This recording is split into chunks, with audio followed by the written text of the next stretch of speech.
সখীপুর গ্রাম। এই গ্রামের মানুষগুলো অনেক সুখী ছিল। একদিন হাদি মাঠে খেলা করছে এবং চিপস খেয়ে প্যাকেটটা মাটিতে ফেলে দিল। হাদি, তুমি প্যাকেটটা মাটিতে ফেললে কেন?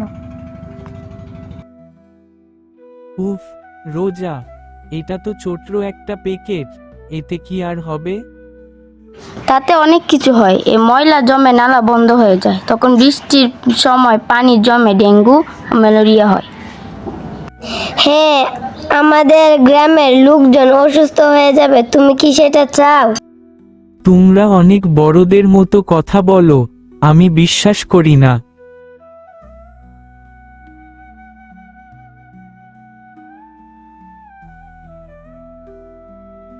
বাচ্চারা, তোমরা জানো, শিক্ষা মানে শুধু বই পড়া নয়, শিক্ষা মানে সচেতন হওয়া।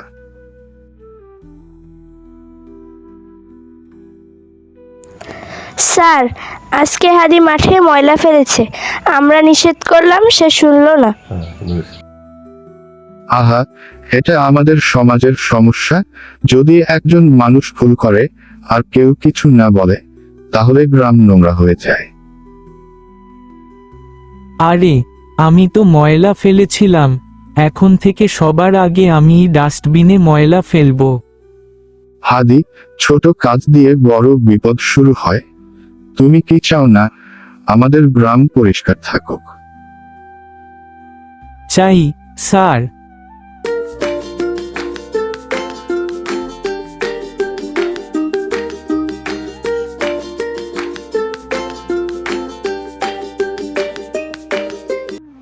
এখানে কে ময়লা ফেলছে? গন্ধের জন্য হাঁটা যাচ্ছে না।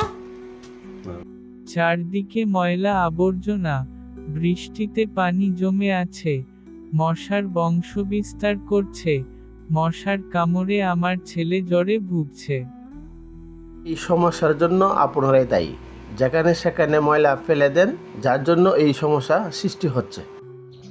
আমরা চুপ করে থাকলে তো হবে না, আমাদের একটা ব্যবস্থা নিতেই হবে। হ্যাঁ, আমাদের কিছু একটা করতেই হবে। চল সবাই মিলে পোস্টার বানাই, লিখবো যেখানে সেখানে ময়লা ফেলো না। আমি আগে ভুল করেছিলাম, এখন বুঝেছি একটা ছোট কাজ দিয়ে সমাজ বদলানো যায়।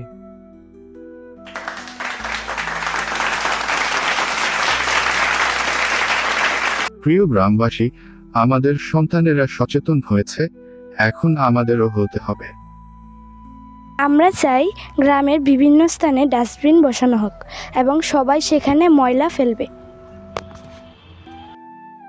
দারুণ আইডিয়া। আমরা প্রত্যেকে পালা করে পরিষ্কার রাখবো। ঠিক আছে, এটা আমরা সবাই করব এবং সবাইকে জানিয়ে দেব। গ্রামের সবাই একের পর এক ডাস্টবিনে ময়লা ফেলছে, গ্রামে আবার সুখ ফিরে আসলো। আমি আগে ভুল করেছিলাম, এখন বুঝেছি একটা ছোট কাজ দিয়ে সমাজ বদলানো যায়। শিক্ষা থাকলে মানুষ সচেতন হয়। একদম ঠিক। মনে রেখো, শিক্ষা মানে বই পড়া নয়, শিক্ষা মানে কাজ দিয়ে শেখা।